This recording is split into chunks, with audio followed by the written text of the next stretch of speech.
Mercato du jour, aujourd'hui, c'est parti. On commence par l'Allemagne. Le Bayern ne s'arrête plus. Après avoir bouclé les arrivées de Mazraoui et Gravenberch, puis proche de boucler celui de Mané, le Bayern Munich travaillerait sur le cas Konrad Laimet. Fabrizio Romano explique que son profil plairait à Julian Nagelsmann et les prises de contact auraient démarré, même si Leipzig préférerait voir son joueur partir à l'étranger plutôt que chez un concurrent.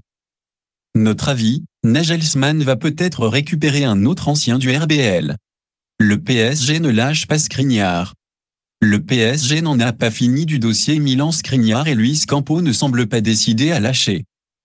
La Gazzetta dello Sport rapporte dimanche que le club de la capitale aurait proposé 5 ans de contrat au défenseur central avec un salaire net d'environ 7,7 millions d'euros par an. L'Inter attend un plus gros chèque pour le lâcher, après une première offre à 50 millions. Notre avis, la première grosse négociation de Campo pour faire venir un joueur à Paris. Et aurait sorti le chéquier pour attirer Vinicius. D'après Marca ce dimanche, la prolongation de Vinicius au Real Madrid est quasiment bouclée. Lié au club madrilène jusqu'en 2024, il devrait bientôt l'être jusqu'en 2026 ou 2027.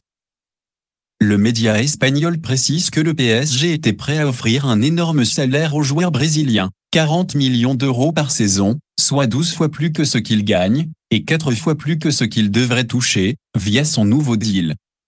Notre avis, attirer Vinicius n'est pas improbable, le montant du salaire en revanche. Liverpool prêt à perdre Salah ? L'équilibre du vestiaire avant tout. Selon le Mirror, Liverpool se prépare à la perspective d'un départ de Mohamed Salah, libre dans un an. Les négociations pour une prolongation n'aboutissent pas. Les Reds ne seraient pas enclins à céder à Salah, qui demanderait un salaire de 400 000 livres, 466 000 euros, par semaine depuis l'année passée, contre un salaire actuel de 200 000 livres, d'après le site spécialisé Spotrac. Notre avis, en perdant Salah et Mané en un an, Liverpool entrerait dans un nouveau cycle. Le Barça reconstruit sa défense. Selon Abola, confirmé par les dernières informations de la presse espagnole, les Blaugrana seraient ainsi très intéressés par Gonzalo Costa. Le défenseur du Sporting CP, âgé de 22 ans, aurait d'ailleurs d'ores et déjà exprimé son souhait de quitter les Lions lors du mercato estival. Notre avis, le Barça part de loin défensivement, il faut recruter jeune. Marcelo et Dani Alves, ils ont été rivaux pendant des années. Les deux anciens défenseurs latéraux du Real et du Barça, Marcelo et Dani Alves, libres de tout contrat, pourraient se retrouver sous les mêmes couleurs, celles du Real Valladolid. Ronaldo le Brésilien, propriétaire du club, rêve de les voir jouer ensemble. Notre avis, les deux Brésiliens devront demander peu pour aller là-bas. Manchester United offre plus pour Rafinha. Deco, l'agent du Brésilien, préférerait une autre destination pour son joueur. Selon The Express, le Portugais travaillerait actuellement sur un transfert vers le FC Barcelone, qui désire également le joueur, quand bien même l'offre mancunienne serait plus alléchante. Notre avis, pas impossible que le choix du cœur l'emporte. Monaco se sépare de Sidibé.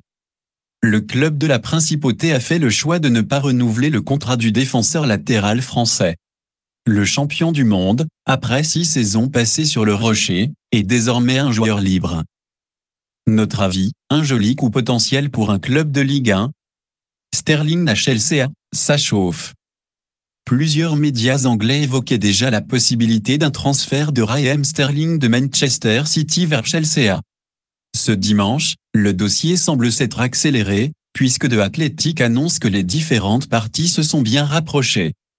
L'international anglais serait également déjà venu au renseignement sur l'ambiance chez les Blues et les méthodes de management de Thomas Tuchel. Notre avis, une bonne recrue, mais pas sûr que Sterling soit le buteur dont Chelsea a besoin. Jovic à la relance en Italie. Selon Sky Sport, le plan du Real pour se débarrasser de ses attaquants sous performance se poursuit. Luka Jovic serait en contact avec la Fiorentina. La Viola aimerait un prêt d'une saison. Le Serbe est encore sous contrat jusqu'en 2025. Notre avis, peu importe son choix, son avenir ne s'écrira pas au Real. Voilà, c'est pour tout aujourd'hui. Si vous aimez la vidéo, n'hésitez pas à la liker, la partager et surtout vous abonner pour ne pas rater mes prochaines vidéos.